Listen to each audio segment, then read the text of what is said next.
Hello everyone, আমি সুচেতা। আমার আরও একটা নতুন ব্লগে সবাইকে ওয়েলকাম। আজকে আমরা এসেছি দুবাইয়ের মিরাকেল গার্ডেনে। দুবাইতে যারাই বেড়াতে আসেন তাদের লিস্টেই এই মিরাকেল গার্ডেনের নামটা কিন্তু থাকে ঘুরে দেখার জন্য। মিরাকেল গার্ডেনের টিকিট অনলাইনেও বুক করা যায়, আবার এখানে এসেও কাটা যায়। তবে যারা ট্যুরিস্ট তাদের জন্য টিকিটের প্রাইসটা একটু বেশি, আর যারা এই দেশের রেসিডেন্টস যাদের কাছে এমিরেটস আইডি কার্ড আছে তাদের জন্য টিকিটের প্রাইস কম। আমাদের কাছে যেহেতু এমিরেটস আইডি কার্ড আছে সেজন্য আমরা ওই টিকিটটাই কাটলাম। গত বছরে যখন আমরা প্রথম দুবাইতে এসেছিলাম তখন এই জায়গাটা আসবো বলে প্ল্যান করেছিলাম, কিন্তু তখন আর আসা হয়নি। তারপর গরমের সময় তো এটা বন্ধ থাকে, অক্টোবর মাস থেকে আবার খুলেছে, যেহেতু তখন থেকেই ঠান্ডা ঠান্ডা পড়তে শুরু করেছে। তাই ওয়েদার যতদিন ভালো থাকবে, ঠান্ডা ঠান্ডা থাকবে, ততদিন এই পার্কটা খোলা থাকবে। মোটামুটি ধরুন ওই এপ্রিল মাসের মাঝামাঝি অবধি। অসম্ভব সুন্দর চারিদিকটা। এই ফুলগুলো কিন্তু সমস্তই আসল, দেখে মনে হচ্ছে প্লাস্টিক ফুলের মতন। কিছু কিছু জায়গায় ফুলগুলো এমন ঘনভাবে রয়েছে মনে হচ্ছে যেন ফুলের কার্পেট বিছানো আছে। আর এই ফাঁকে ফাঁকে মাঝে মধ্যেই বসার জায়গাও করা রয়েছে। ঘোরাঘুরি করার পরে এখানে বসে বিশ্রামও করা যাবে, আবার যদি ঘুরতে ইচ্ছে না করে এখানে বসে ঘন্টার পর ঘন্টা আড্ডাও দেওয়া যাবে। ছোটবেলায় যখন বইতে পড়তাম মরুভূমির কথা, সেখানে লেখা থাকতো মরুভূমি মানেই শুধু বালি আর বালি আর কিছু উট। কিন্তু এদেশে আসার পর থেকে সেই ধারণাটা আমার পাল্টে গেছে। মরুভূমির দেশে এরকম লক্ষ লক্ষ কোটি কোটি ফুল দিয়ে তৈরি বাগান, এটা কি সত্যি ভাবা যায়?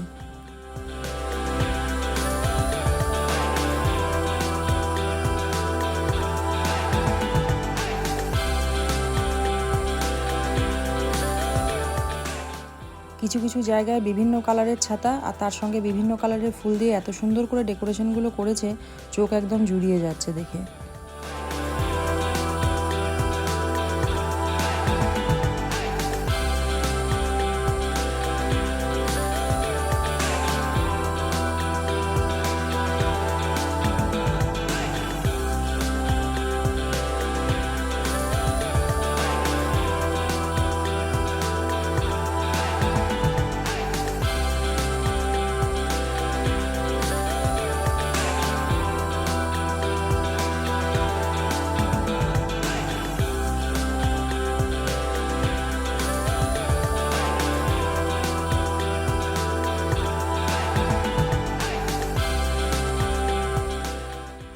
এই দিকটায় বাচ্চাদের খেলার জন্য বেশ কিছু গেম রয়েছে, আর তার সঙ্গে লাইন দিয়ে বিভিন্ন রকমের স্টল, কোনোটা খাবারের দোকান, কোনোটা জামা কাপড়ের, আরও সব অনেক রকমের স্টলই রয়েছে।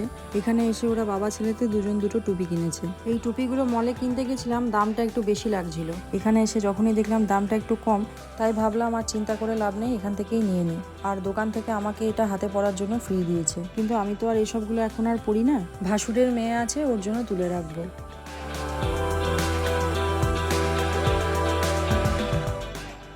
এই যে এটা হচ্ছে ইউএইর ন্যাশনাল বার্ড ফ্যালকন। এটা হাতে নিয়ে অনেকেই ফটো তোলেন। দুবাই আসার পর আমরা যখন একবার ডেজার্ট সাফারিতে গেছিলাম তখন এই ফ্যালকন হাতে নিয়ে ফটো তুলেছিলাম।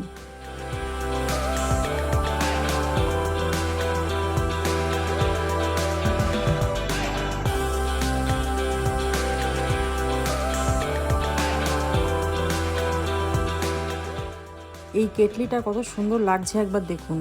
কেটলি থেকে ফুলের চা বেরোচ্ছে, নিচে একটা কাপ রাখা, এত অপূর্ব লাগছে সামনে থেকে দেখতে।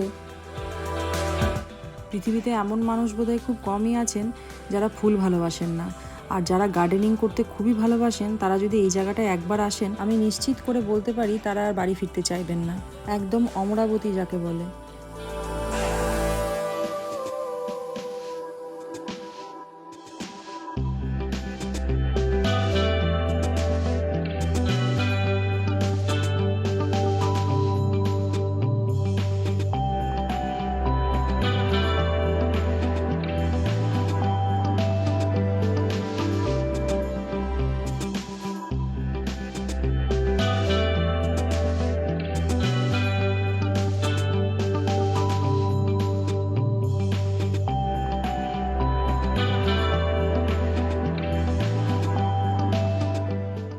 আর এখানকার বাইরের বাউন্ডারিগুলো একবার লক্ষ্য করে দেখুন, সব বড় বড় গাছ দিয়ে ঘেরা।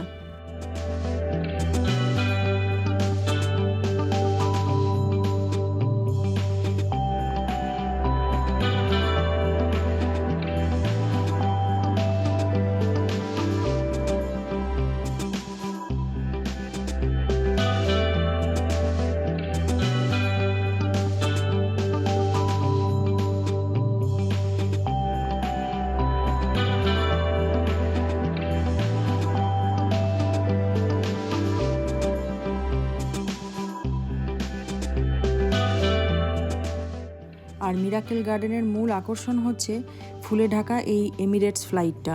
এটা এমিরেটসের আসল একটা ফ্লাইট, যেটাকে ফুল দিয়ে এভাবে ডেকোরেশন করা হয়েছে।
এটা হচ্ছে ফুলের ঘড়ি, যেটায় আসল টাইম দেখাচ্ছে এখন বাজে 1:50।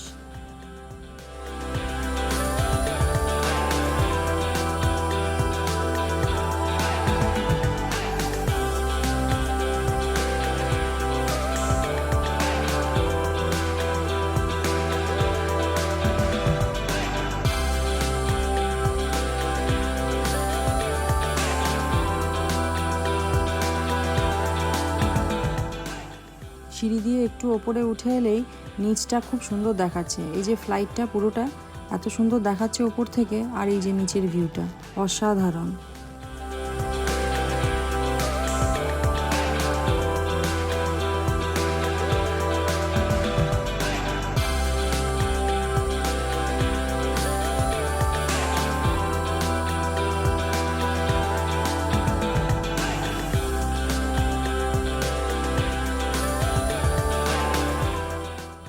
অনেকক্ষণ ঘোরাঘুরি হলো, আর তার সঙ্গে লাঞ্চের টাইমও হয়ে গেছে, তাই একটু আইসক্রিম জুস এসব খেয়ে ঠান্ডা করছি আর কি নিজেদেরকে। এখানে প্রচুর খাবারের স্টল রয়েছে, ইন্ডিয়ান খাবারের স্টলও প্রচুর রয়েছে, অনেকেই এখানে লাঞ্চ করছেন, কিন্তু আমরা আজকে লাঞ্চটা এখানে করব না। কিছু শপিং করা বাকি আছে, সেই জন্য একটা মলে চলে যাব, সেখানেই শপিংও করব, তার সঙ্গে খাওয়া দাওয়া করব। ছেলে এখন ঝোঁক ধরেছে একটা গেম খেলবে, তাই এই গেমটা খেলা হয়ে গেলে এখান থেকে আমরা বেরিয়ে যাব।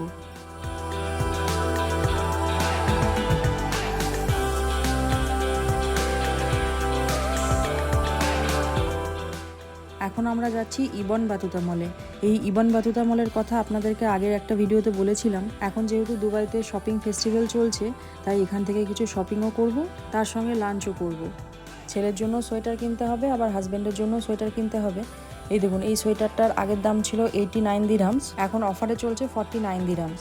ইন্ডিয়ান কারেন্সিতে 49 দিরহামস মানে হচ্ছে ওই 1146 টাকা মতন। দুবাইয়ের মতন জায়গায় মল থেকে জিনিস কিনছি, 1100 টাকার জিনিস পাচ্ছি, অনেক সস্তায় পাচ্ছি বলা যায়।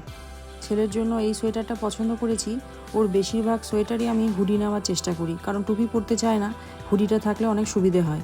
তো এই সোয়েটারটার দাম পড়ছে ওই 45 দিরহাম, মানে ইন্ডিয়ান কারেন্সিতে 1050 টাকা মতন। এর ম্যাচিং করে একটা জগার্সও পাওয়া যাচ্ছিল, তাই ওর জন্য সেট বানিয়ে নিলাম পুরো, আর হাজব্যান্ডের এই সোয়েটারটা কেনা হলো। যাই হোক, আজকে ভিডিওটা তাহলে এখানেই শেষ করছি। কেমন লাগলো অবশ্যই কমেন্ট করে জানাবেন। দেখা হচ্ছে খুব তাড়াতাড়ি পরের আরেকটা ভিডিওই।